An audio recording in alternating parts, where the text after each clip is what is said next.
Hey there everyone, in this video I will show you how to change Gmail password on PC or laptop. So let's get started.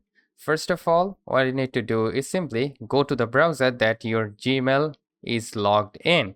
So after that you need to type in gmail.com.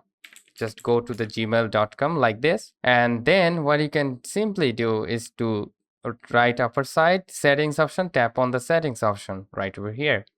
Then from here, you need to tap on See All Settings. Just tap on that. And this will open up the settings for your Gmail. So from here, you need to select the Accounts and Import option. Just tap on this option.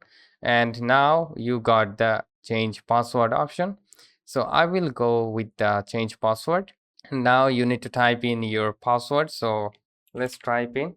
So as you can see, we got the new password and confirm password. So if we just type in the random password here, then you need to just simply tap on the change and it will be changed. So that's how you can simply change the Gmail password on PC or laptop, or you can simply go with the password on your mobile phone with the same process. Like if you have the Google Chrome browser in your laptop, just go with the desktop site and you will be done. So thank you so much guys for watching this video. Have a great day.